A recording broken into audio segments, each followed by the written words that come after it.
Hi, hello. True and authentic confidence. I want to tell you a story first. When I was about 5 years old, I got into a phase of singing never ending songs to whoever was really willing to listen. It was just pure improvisation, words made up in the moment, and just a tiny bit of melody. I wasn't very gifted. My parents were obviously like a bit bored or maybe too busy to appreciate these impromptu performances. So they tried to escape by a round of applause, like clapping their hands out long before my song was finished. And I remember, and it is also recorded on one of those, old-fashioned tape recorders. My tiny voice saying, "That's not the end."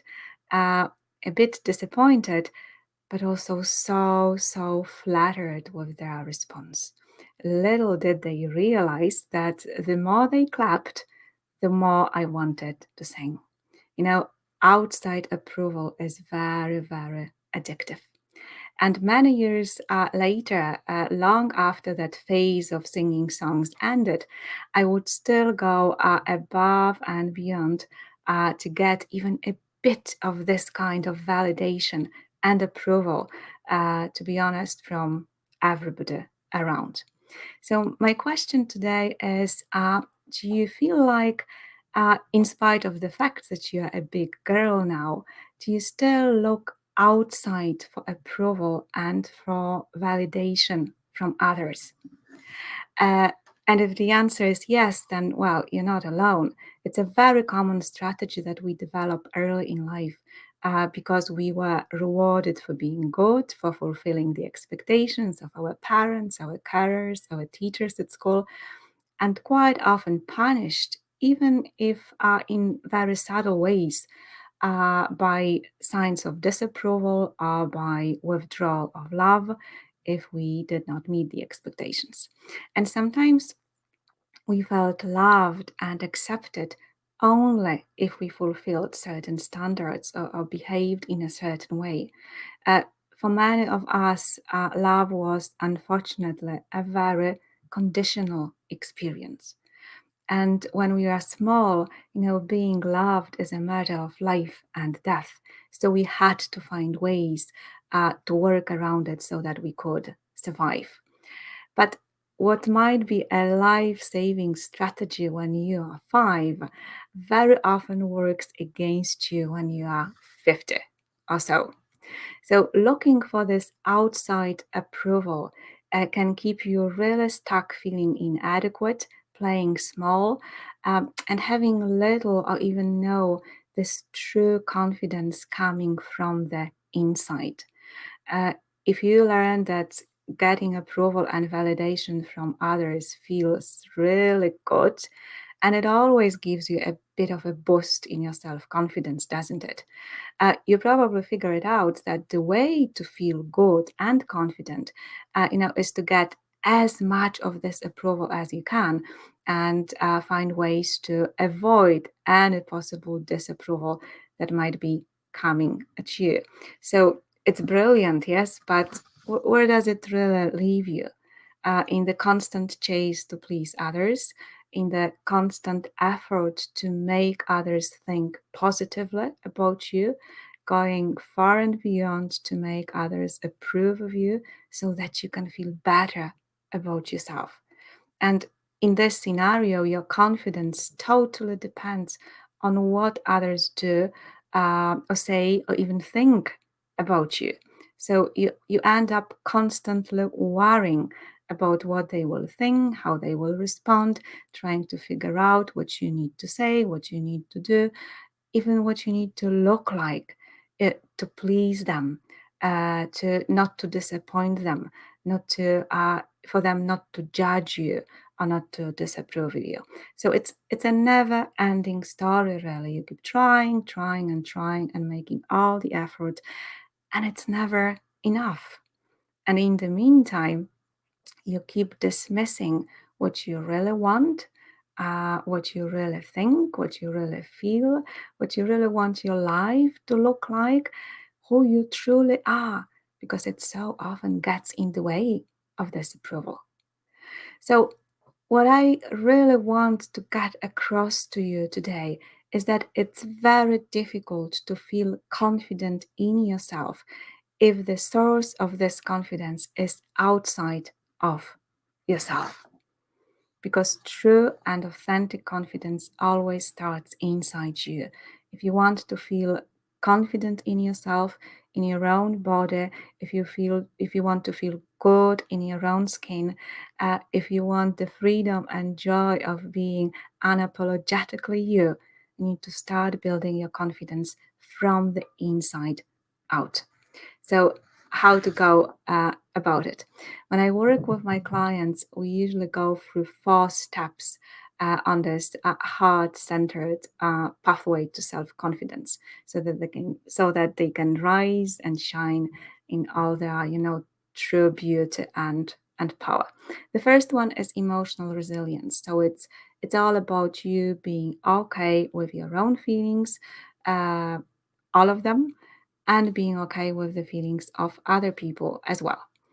Then the next step is to build this loving and accepting and warm relationship with your physical body. It's so important for all of us, but even more important for us women, and especially in our 40s and 50s when things start to change and shift. Number 3 is to connect to your resources, to all the beautiful and powerful things that you already have in you, but you keep forgetting about them and taking them for granted. And then step number 4 is to connect to your true values, to what really matters to you, because your values are the true engine that sets things in motion here. So today, I would like you to just to give you a little tip how you can start this journey to true self-confidence in the easiest way. So just choose an area in which you are not as confident as you would like to be, and start reconnecting to what truly matters to you here. Like, why is it so important to you to be more confident in this area? What would it give you if you already were as confident as you would like to be? And then start to take tiny steps out of your comfort zone. And I want to give you an example. When I came here to Ireland, I felt really anxious and embarrassed about speaking English. I thought I wouldn't be able to find words, people wouldn't be able to understand me. And generally, I felt like so out of my depth that it was quite difficult for me to function normally during the first few weeks. And like the truth is, for quite a few years before I came, yes, I had worked as a teacher of English, so it wasn't that I didn't know the language, but still, that was how I felt.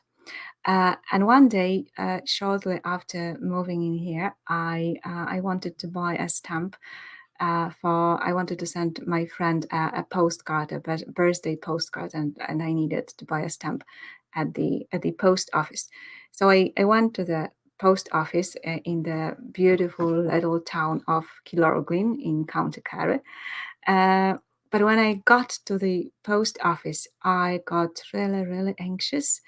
I was just terrified to ask the lady for a stamp. I was terrified someone could ask me about something or start talking to me. People are very friendly at Irish post offices, right? It's not easy to come and go unnoticed. So I couldn't really bring myself to walk inside. I walked past the post office a few times, and then I went back home, and I told my husband and my kids that the queue was too long and I didn't want to wait. I was almost 40 at that time. Can you imagine how embarrassed I was?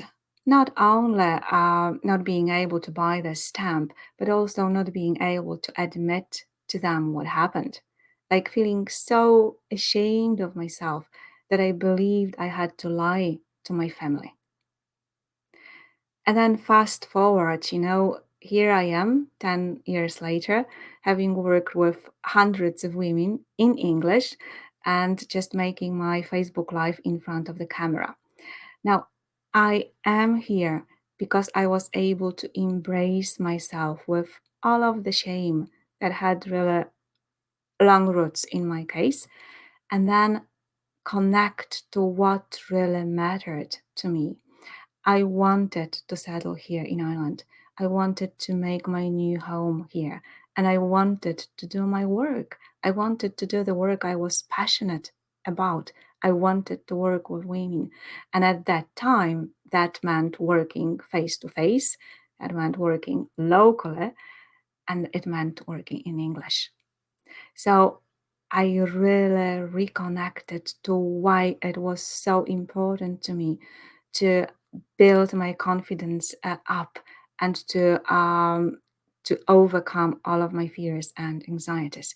And then I took very small but consistent steps out of my comfort zone, because this is how you do it. You take a little step out of your comfort zone and then you rinse and repeat.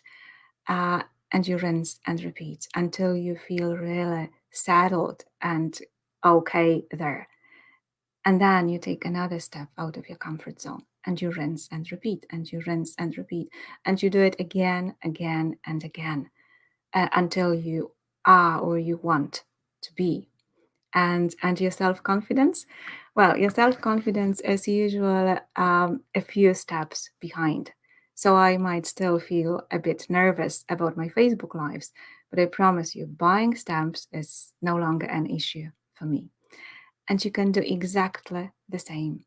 So just think about an area you really want to build your self-confidence in, and ask yourself why it matters to you to feel more confident about it, and what it would give you if you were as confident as you want to be in this area. And then take one tiny step out of your comfort zone today, and then repeat, rinse and repeat and rinse and repeat. And if you need a bit of help or support, just send me a message and let's talk. Thanks a million and bye for now.